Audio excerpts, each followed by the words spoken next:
आपलं तिथं महादेवाचं मंदिर होतं तिथं. पण जसं हे आक्रमण मोगलांचं झालं तसं आपलं सगळं उद्ध्वस्त झालं. कोण होतास तू, होतास तू राम, होतास तू कृष्ण, आरे वेड्या वाया गेलास तसा तू. तर जन्म घेत घेत घेत घेत आपण खाली आलो आणि एकदम सामान्य. भले किरणताईंना 4 जन्म दाखवले. मग तुम्ही म्हणाल बाई की आमचे जन्म काय आहे, तो आपल्या वागण्यावरच कळतो आपले जन्म काय आहे ना.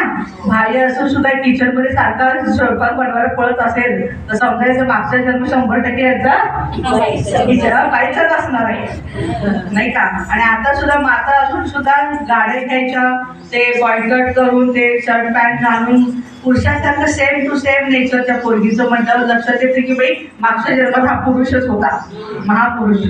आता सुद्धा हिला साडी घाल म्हणतात. आता आमच्यात एक माता आहे तिची मुलगीला लग्नात कसं मी तिला चुकूनच मी देवी बनवायला आणलं. पुन्हा माझ्या लक्षात आलं की म्हणजे मी साडी नेसत नाही म्हणली, शर्ट पॅन्टवर बसू काय सांगा. म्हणून शर्ट पॅन्टवर देवी बसली. अगं साडी घाल की मी नेसवते तुला, तू छान दिसली. नाही बघा मला ते तसलं आवडत नाही म्हणली. आणि मग लग्नात सुद्धा ना 5 मिनिटं फक्त तिला नेसवले बघा साडी.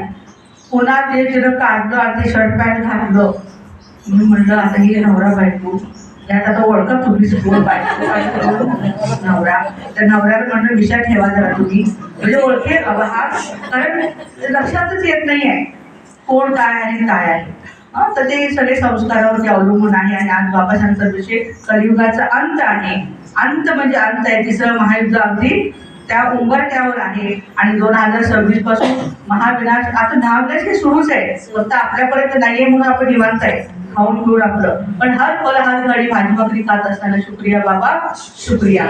कुठली गोष्ट मिळाली बाबा शुक्रिया. प्रत्येक परमात्म्याने एवढं आपल्याला भरपूर दिलेलं आहे, मला मान केलेलं आहे. आता काही मागणे नाही. जे आपले क्षण क्षण आहे, समयाचं जे आपल्याकडे आज बाबाने आपल्याला दिलेला खजाना तो ईश्वरीय कार्याला लावून आपण आपलं तन मन धन सफल करूया.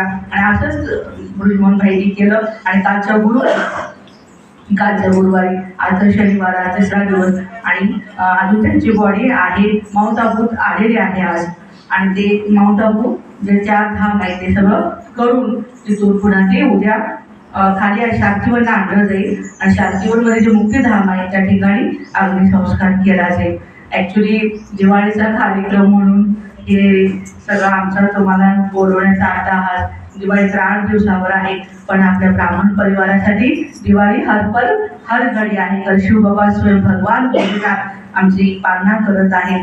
तर त्यामुळं घरामध्ये पण तुम्ही दिवाळी करा. परत आज आपले एक असं हे आहे आणि आपण आज त्यांच्या प्रतिमेला हार घालून या ठिकाणी श्रद्धांजली वाहूया.